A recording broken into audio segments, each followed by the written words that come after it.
Now let's discuss maxima and minima problems. Now these are the steps in solving applied maxima and minima problems. Now first you have to draw the figure whenever necessary and denote the variable quantities by x, y, z, or any you can use any symbols. Next is you identify the quantity to be maximized or minimized and express it in terms of the other variable quantities. If possible, express this quantity in terms of one independent variable.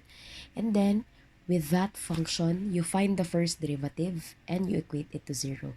Now, the roots or the solution to that equation are the critical numbers which will give the desired maximum or minimum value of the function. Okay?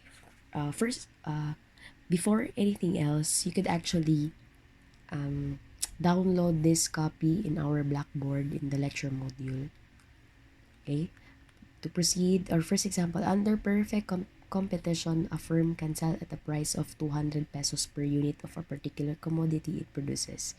If C of X pesos is the total cost of each day's production when X units are produced, and C of X is 2x squared plus 40x plus 1,400. Find the number of units X that should be produced daily for the firm to have the greatest daily profit. So our hint is total profit equals total revenue minus total cost. So we have the variables X. It represents the number of units that will be produced.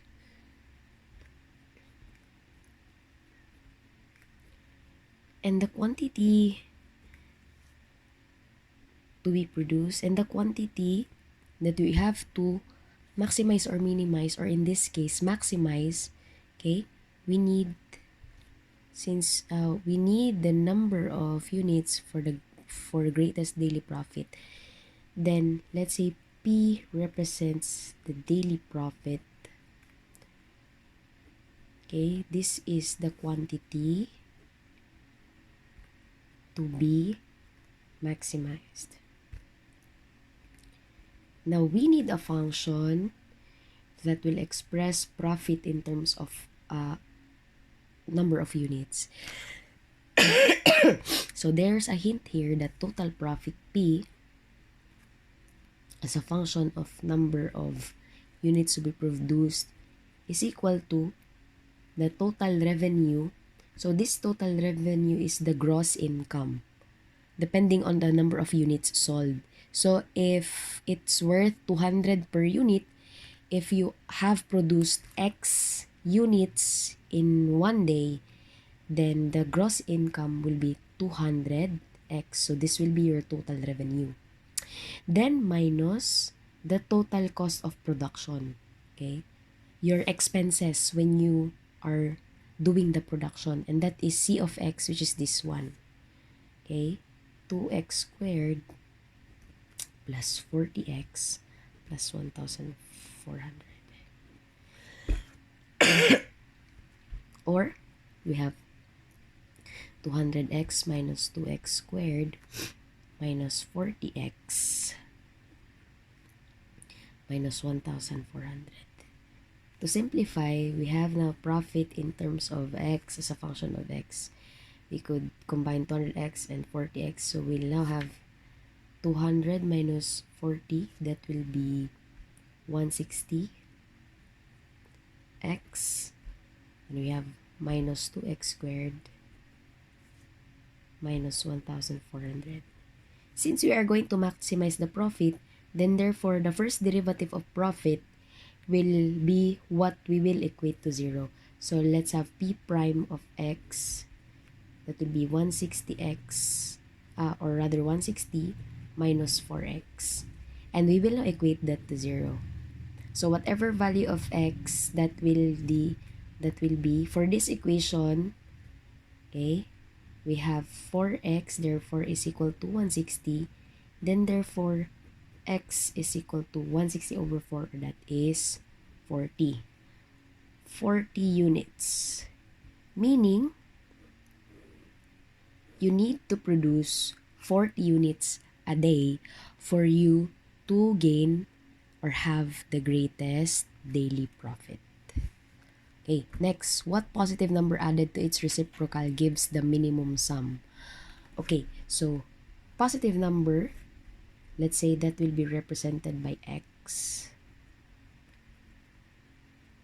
Okay, we know that if a positive number is added to its reciprocal, then of course there's a sum. So, for example, we have 1/2. If we add that to its reciprocal, then the result is 2.5. Let's say we have 2, or rather 3. If we add that to its reciprocal, then we have 3 and 1/3, or that's 3.333.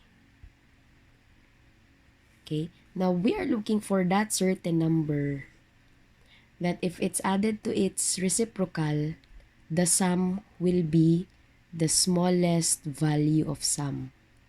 Okay, now if we are going to do this individually for all the positive numbers, then it will really take time. That's why we need differentiation for ease of finding that certain number. So, of course, since that certain number is what we are looking for, we need to assign a variable, let's say x.